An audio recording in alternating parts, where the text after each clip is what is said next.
Bienvenidos a todos a esta nuestra tercera clase del curso del monitoreo del paciente crítico. En esta oportunidad lo que vamos a hacer es hablar de la mecánica respiratoria, la capnografía, el monitoreo metabólico y también lo que es la calorimetría indirecta. Respecto a la monitorización de la mecánica pulmonar a partir del módulo, ¿sí? El mismo lo que nos va a permitir, conectándolo al monitor, es que los profesionales de la salud puedan comprender mejor el respirador o la máquina de anestesia y el estado respiratorio del paciente, el cual se va a ver reflejado en el monitor. Vamos a ver ahora cómo sería la conexión del mismo, también cómo son los sensores, tanto adultos como pediátricos.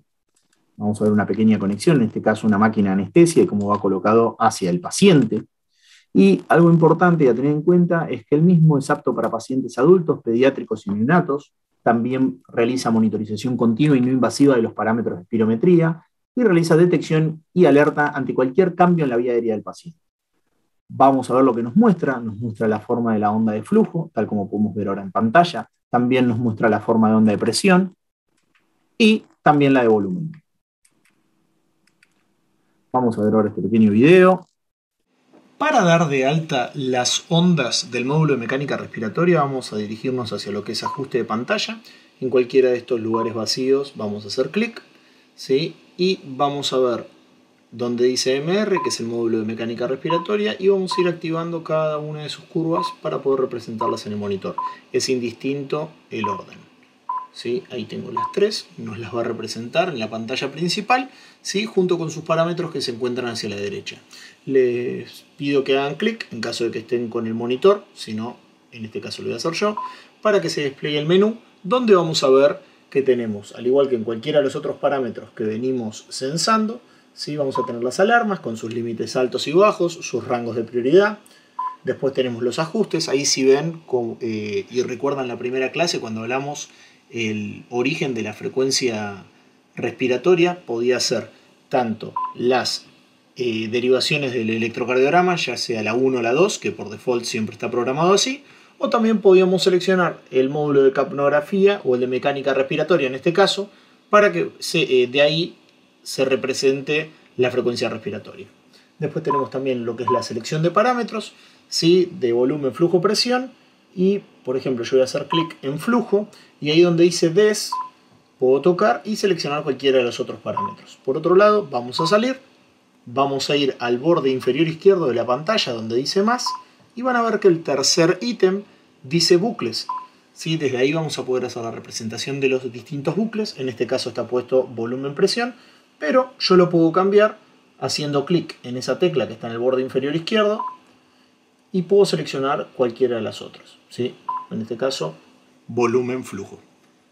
Respecto a lo que es la capnografía, es decir, esta herramienta, el end-tidal de capnografía, es una técnica que es no invasiva y continua y que se utiliza para determinar las concentraciones de dióxido de carbono en las vías aéreas del paciente.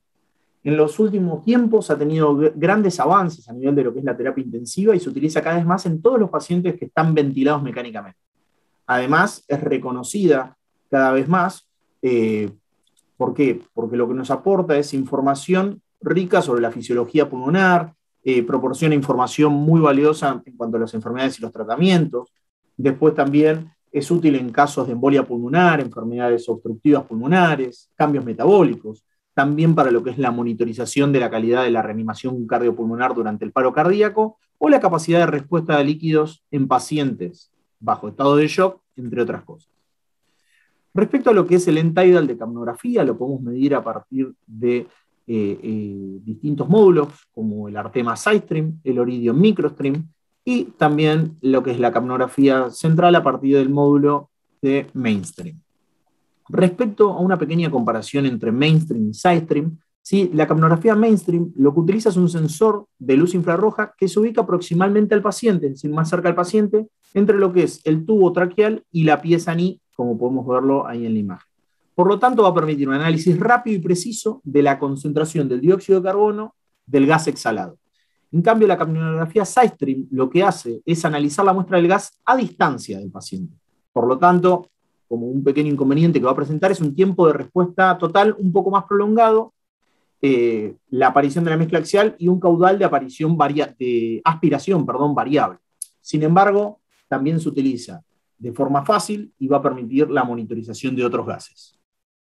Respecto a lo que es Iridium Microstream, no es más que otro tipo de capnografía sidestream, ¿sí? Pero que está pensada para neonatos y toma un volumen de gas menor, como pueden ver, de 50 mililitros, comparándola con el de la sidestream convencional, que es entre 120 y 140 mililitros. Respecto a la capnografía volumétrica, ¿sí? ¿Qué es lo que es un capnograma volumétrico? Nos va a aportar información sobre lo que es la fisiología, sobre el consumo metabólico, el transporte circulatorio y la eliminación del dióxido de carbono dentro de los pulmones. Muchos estudios lo describen como la mejor herramienta para medir espacios muertos, permitiendo un análisis bien detallado de los componentes funcionales de cada volumen corriente. Es decir, esto proporciona pistas clínicamente útiles sobre la eficiencia del intercambio de gases del pulmón. Ahora bien, ¿qué es capnografía volumétrica o CO2 volumétrico? El monitoreo tradicional de la capnografía es capnometría basada en el tiempo. Sin embargo, la capnografía volumétrica va a combinar la medición de concentración y volumen de dióxido de carbono, lo que ayuda a conocer mejor el metabolismo del dióxido de carbono. Entonces tenemos un end-tidal de dióxido de carbono que no puede evaluar el volumen real de dióxido de carbono eliminado. Los pacientes tienen los mismos, pero los pacientes tienen los mismos valores finales de dióxido de carbono. Es decir, tenemos, por ejemplo, paciente que exhala. Tenemos dos pacientes, uno que exhala 50 mililitros minuto, o sea, produce por minuto 50 mililitros minuto, y otro que exhala 300. Con mismo end-tidal de dióxido de carbono, pero obtienen una producción diferente. Ahora, como podemos ver, hacia la derecha, el recuadro que apareció recién, vamos a tener la cantidad de valores que puedo medir con la capnografía volumétrica versus la cantidad que puedo ver con el end-tidal tradicional de capnografía. Como pueden ver, lo que es la capnografía volumétrica nos permite analizar muchísimos más parámetros. Pero entonces, ¿qué es capnografía volumétrica? La capnografía volumétrica deriva del análisis de la forma de la onda de flujo, sincronizada en el tiempo, y la forma de onda de dióxido de carbono. Es una herramienta sumamente útil ¿para qué? Para ayudar a los médicos a determinar por qué causa disminuyó el end-tidal de capnografía, ¿sí? O sea, el dióxido de carbono exhalado. Ejemplo, la ventilación se mantiene homogénea, pero se da una caída importante y repentina en el end-tidal de dióxido de carbono, lo que generalmente es un indicador de cambios asociados a la perfusión. Respecto al espacio muerto, a ver, existen dos espacios muertos, uno anatómico y otro alveolar. El espacio muerto anatómico es toda la porción de las vías respiratorias donde no es posible el intercambio de gases. Y el monitoreo de este espacio ayuda al médico a evaluar los ajustes en la ventilación. Ahora, con respecto a lo que es el espacio muerto alveolar, es la suma de los volúmenes de los alvéolos que tienen poca o casi nada de sangre fluyendo a través de sus capilares pulmonares adyacentes. Es decir, son alvéolos que están ventilados, muy bien ventilados, pero no profundidos, y donde como resultado no se puede producir intercambio de gases. El espacio muerto alveolar es insignificante en personas sanas, es decir, en individuos sanos, pero puede aumentar de forma drástica en algunas enfermedades pulmonares debido a ¿qué? A una falta de la relación entre lo que es ventilación y perfusión. Tal como podemos ver, BCO2 y espacio muerto, el requisito para poder censarlo, ¿sí? Es para pacientes con ventilación mecánica. ¿Y cómo lo vamos a poder hacer en el monitor? A partir del monitoreo simultáneo a través de los módulos de capnografía mainstream, que es el que vemos en pantalla, más el módulo de mecánica pulmonar. Entonces, lo que nos va a permitir censar es el end-tidal de capnografía, la fracción mixta de dióxido de carbono, después también nos va a permitir ver lo que es la tasa respiratoria, parámetros de la mecánica pulmonar, como vimos al principio en el primer módulo, la capnografía volumétrica y parámetros de espacio muerto. A ver, ¿qué es lo que nos puede ayudar? Nos puede ayudar a la evaluación de algunas enfermedades, como que asma bronquial, lesión pulmonar aguda, embolia pulmonar, fibrosis quística, síndrome de distrés respiratorio agudo, enfermedad pulmonar obstructiva crónica, o también EPOC, bajo sus siglas. Y lo que apareció ahora es cómo debería hacerse la conexión, que esto es muy importante. ¿Por qué? Porque muchas veces se colocan los sensores invertidos y se puede ver desde el monitor que no está censando bien. Entonces, la correcta manera de poner los sensores, o los accesorios también, como está a continuación.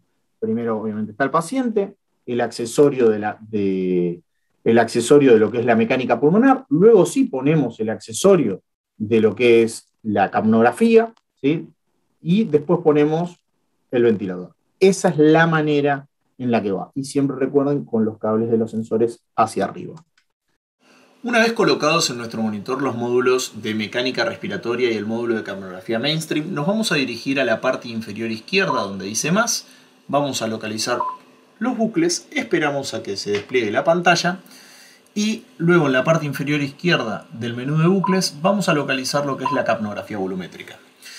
De arriba hacia abajo lo que tenemos vendría a ser el bucle de capnografía volumétrica, luego una pequeña pantalla de tendencias donde nos figura la producción minuto de dióxido de carbono y el volumen minuto alveolar. Y luego tenemos una serie de parámetros, algunos de los cuales voy a mencionar en este momento. Si ustedes tienen las abreviaturas, tal como pueden ver, si no las llegasen a recordar, les sugiero que las busquen en lo que es el manual del usuario.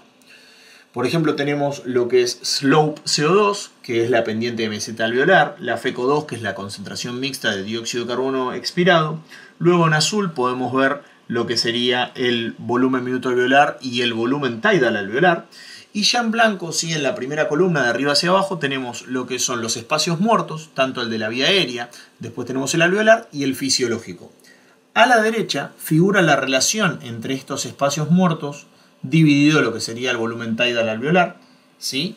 Y algo muy importante que les pido que recuerden es que si ustedes quieren medir los valores de espacio muerto alveolar y el valor de espacio muerto fisiológico y cada uno respectivamente, o sea, su relación con el volumen tidal, lo que van a tener que hacer es ingresar en la parte inferior derecha de este menú donde figura la presión parcial de dióxido de carbono, van a hacer clic y esta la tienen que ingresar de forma manual. Si no, no van a poder medir los valores que les acabo de mencionar recién.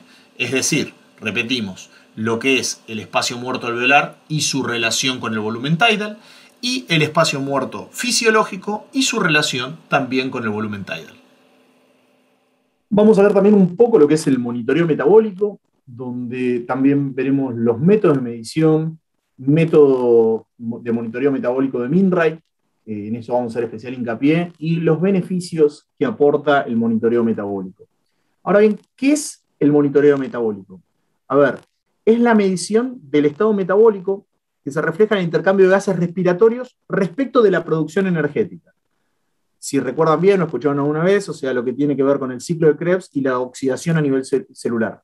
Pero la aplicación clínica va a variar desde la evaluación de los requerimientos de energía y la respuesta a la nutrición en la desnutrición y la obesidad, hasta el análisis integral de la ventilación y el transporte de oxígeno en cuidados intensivos asociado a problemas respiratorios y hemodinámicos complejos.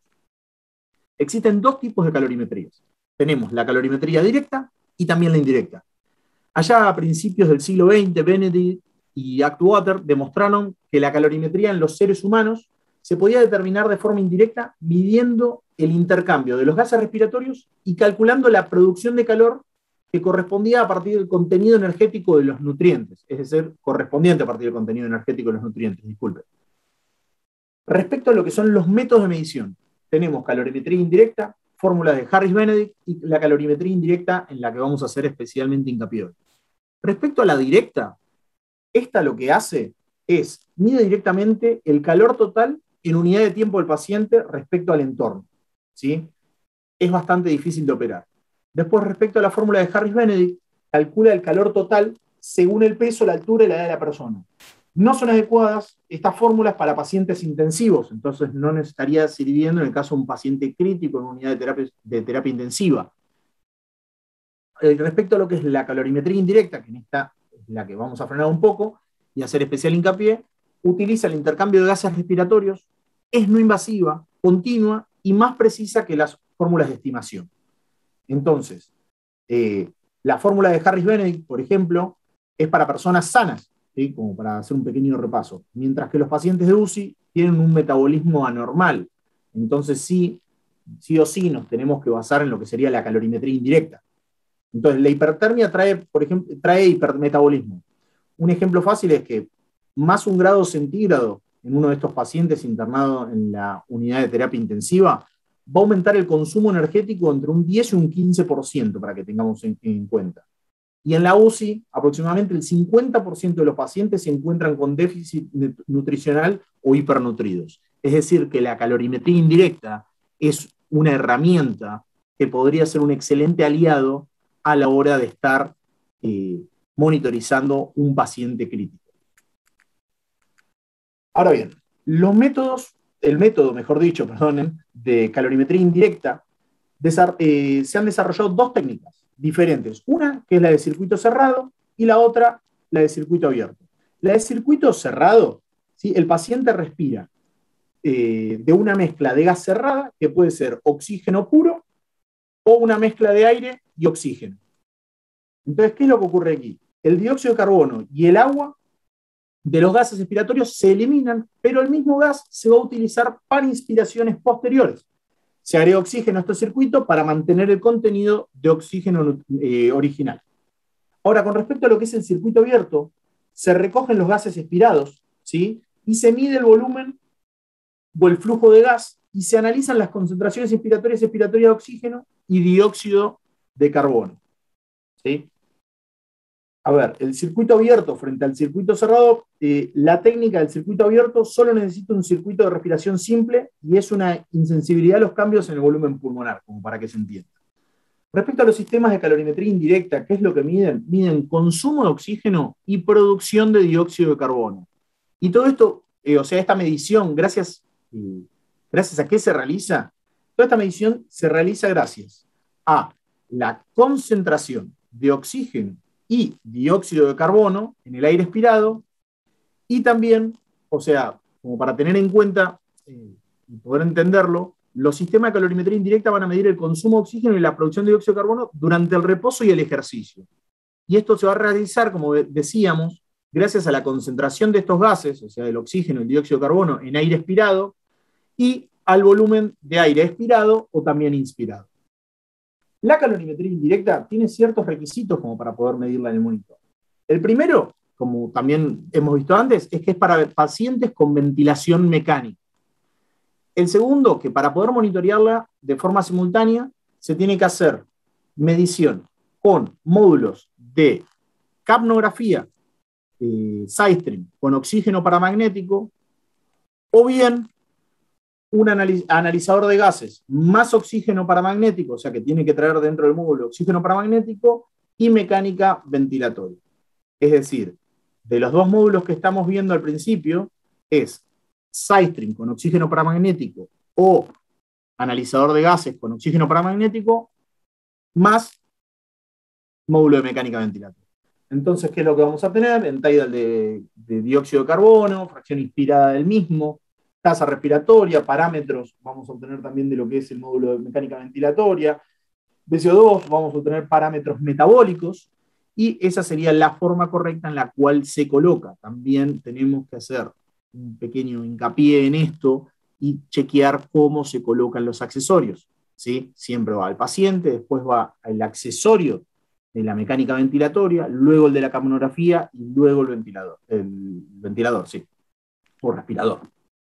Una vez que colocamos en nuestro monitor el módulo de mecánica respiratoria más el módulo de analizador de gases con oxígeno paramagnético o bien el módulo de capnografía SideStream con oxígeno paramagnético, lo que tenemos que hacer es ir a ajuste de pantalla para dar de alta lo que sería la capnografía volumétrica y también el gasto energético.